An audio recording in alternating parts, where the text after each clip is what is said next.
Bonjour à tous, comme d'habitude je suis ravie de vous retrouver pour cette nouvelle vidéo et dans cette vidéo je vais vous parler de lecture.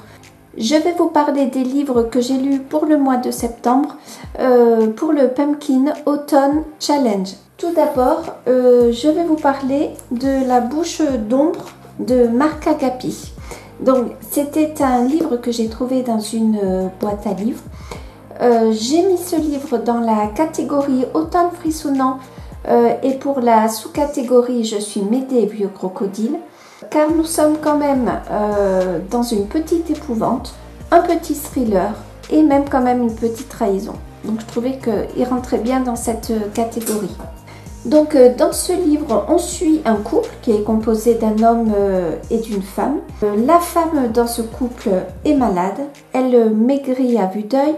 Elle vieillit avant l'âge, aucun médecin ne comprend ce qu'elle a et on suit donc ce couple. Au début, je m'attendais à un récit contemplatif où on suivait la vie et les habitudes de ce couple. Ça ne m'aurait pas dérangé, j'aime aussi ce genre de récit. Très vite rendu compte que ça n'était pas du tout le cas. Les choses se corsent très vite. Dans ce livre, on a le point de vue de l'époux. L'époux est assez démuni devant l'état de sa femme. Ils passent quand même du temps ensemble, il lui fait la lecture l'après-midi, mais elle est tellement épuisée qu'elle ne communique qu'avec son index en disant oui ou non, en le baissant et en le levant. C'est un roman noir et contrairement à ce que l'on pourrait croire au début, on est bien dans de la fantaisie. On fait des allers-retours, enfin l'époux fait des allers-retours dans l'histoire de ce couple et c'est un roman, alors je ne veux pas vous en dire beaucoup plus parce que je ne veux pas du tout vous spoiler. C'est un livre, c'est un vieux livre, c'est un livre oublié je pense parce que j'ai recherché sur internet et j'ai trouvé vraiment peu d'éléments, sur YouTube également. J'ai fait des recherches sur internet parce que le titre La bouche d'ombre est également un poème de Victor Hugo et il me semble, mais ça c'est vraiment ma propre théorie, que Marc Agapi, de son vrai nom Adrien Sobra, Marc Agapi en fait c'est son nom d'emprunt, il me semble qu'il s'est inspiré donc de ces vers de Victor Hugo et je suis allée sur internet et je n'ai rien trouvé dans ce sens. Donc ça se trouve c'est ma propre théorie, c'est ma propre imagination. Sûrement que je me trompe. Alors, vous savez, sur la couverture, il y avait marqué angoisse. Alors, je dirais pas que c'est un livre angoissant, mais effectivement, on est vraiment pris dans l'histoire. Je ne sais pas si vous vous souvenez, et sûrement pas, ça serait normal, alors il y a des pages arrachées, mais celui qui a mis le livre dans la boîte à livres a marqué « Triste à mourir, merci ». Alors je pense que je vais le remettre dans la boîte à livres et je vais mettre mon avis dessus, mais rapide, comme lui l'a fait. Et franchement, c'est vraiment une belle découverte. Je ne peux pas vous en dire beaucoup plus sans vous spoiler, mais franchement, je suis ravie d'avoir lu ce livre et j'espère que ça vous donnera envie de le lire, même si j'en dis vraiment très peu.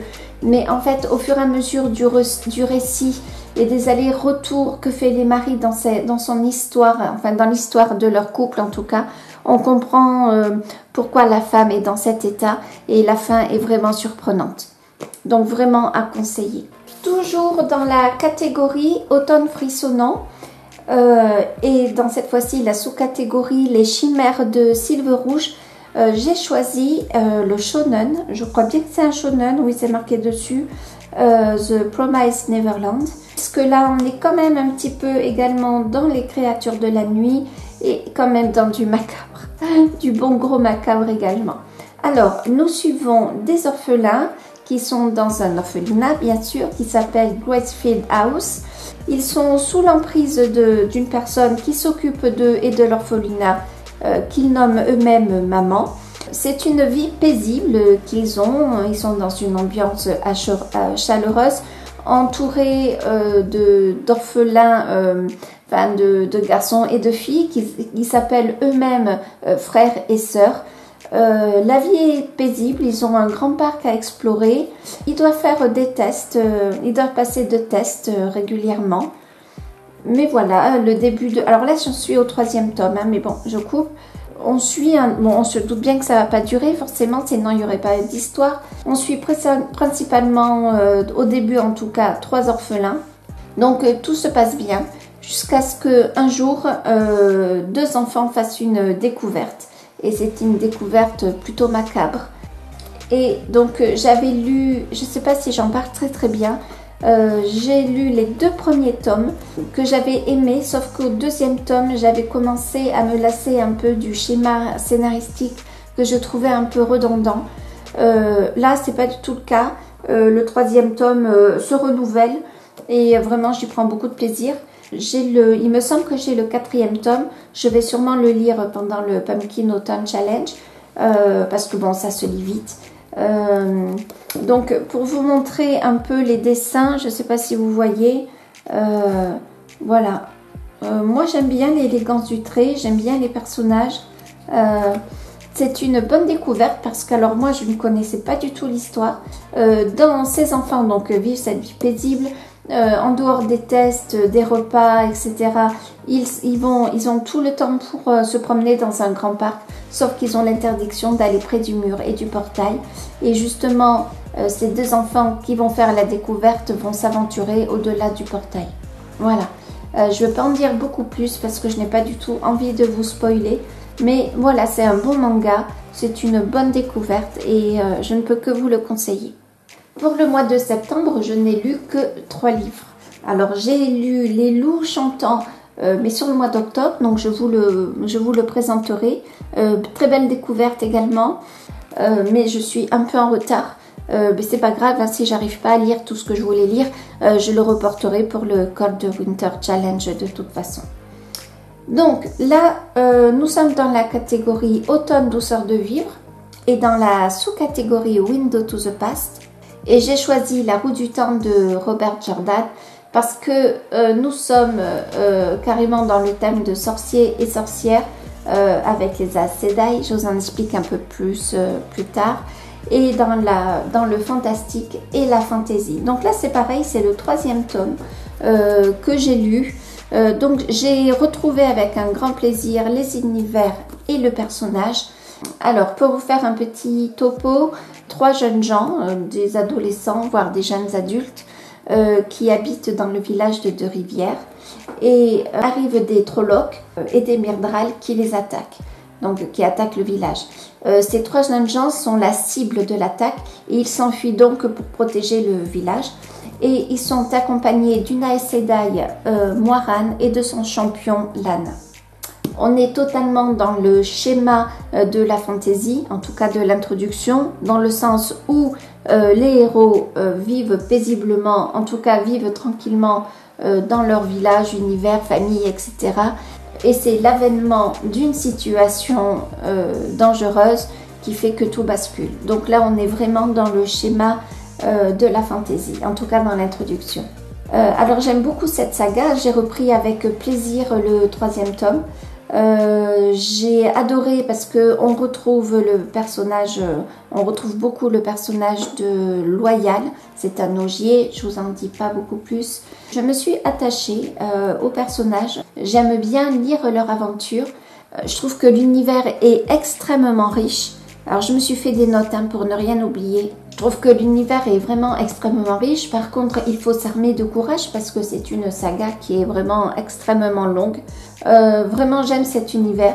Il n'y a qu'une chose qui me dérange en fait, c'est la relation entre les hommes et les femmes. Les femmes méprisent beaucoup les hommes en général. Il y a vraiment un problème de communication et de compréhension entre eux. Je trouve ça un petit peu lassant.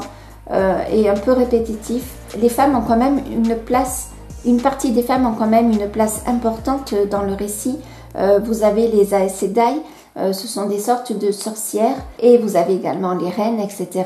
Les Aes Sedai sont au-delà des rois, donc vraiment ce sont des personnages importants, et les Aes Sedai ne peuvent être que des femmes. Donc ça, je vous laisserai dire la série pour comprendre pourquoi. Je veux vraiment pas trop vous spoiler.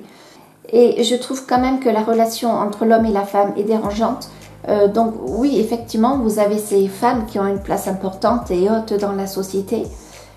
Mais vous avez également, enfin je trouve qu'on retrouve quand même dans pas mal de personnages, et les personnages justement marquants, parce que vous avez également 3 jeunes hommes et 2 hommes-femmes hein, qui partent du village. Et je trouve que quand même il y a une sorte d'hystérie qui est exploitée chez les femmes. Moi ça me dérange. Voilà, mais on sent quand même que Robert Jordan a voulu sortir un petit peu de cette vue de la femme qui souvent quand même, je trouve, est exploitée en fantasy. On sent qu'il a voulu faire un effort. On n'est quand même pas du tout dans l'épée de vérité avec Thierry Goonkind, où les femmes sont maltraitées, violentées, violées, etc. Et si on arrive à dépasser ce malaise, on passe vraiment un très bon moment. Il me tarde de lire le 4e tome, que j'ai d'ailleurs il me semble, et je pense que je vais peut-être le changer avec un des livres que je vous ai présenté pour le Pumpkin Autumn Challenge, parce qu'il me tarde de lire le 4e tome. Et bien voilà, c'en est fini pour mes lectures du mois de septembre. On ne peut pas dire que j'ai beaucoup lu, il faut que j'en change ça pour le mois d'octobre, parce qu'en plus ça me manque, mais c'est vrai que le montage, et je ne me plains pas du tout parce que j'adore faire les montages, me prennent pas mal de temps, la vie de tous les jours, le coloriage également, mais voilà, ça m'embête un peu de rater ces moments de lecture que j'adore. Alors j'ai publié sur Instagram, je me suis fait un petit coin lecture dans la maison, je l'ai publié sur Insta. Voilà, et en fait je m'y sens bien, et j'ai lu, donc je vous en parlerai plus tard pour mes lectures, donc fin octobre hein, ou début novembre, je sais pas. J'ai lu Les loups chantants de Aurélie Wellenstein, mais je l'ai lu au mois d'octobre, donc je ne veux pas tricher, et vraiment une très bonne lecture, mais je vous en reparle plus tard. J'espère que je suis arrivée à vous donner envie de lire ces livres. C'est ma première chronique, alors je pense que je ne trouve pas les mots, que je suis un petit peu maladroite à vous l'expliquer, mais vraiment je vous encourage à lire ces 3 livres. Je vous dis à très bientôt. J'espère que j'ai pas été trop brouillon comme d'habitude dans cette vidéo, enfin dans mes vidéos. Prenez soin de vous. À très bientôt. Salut!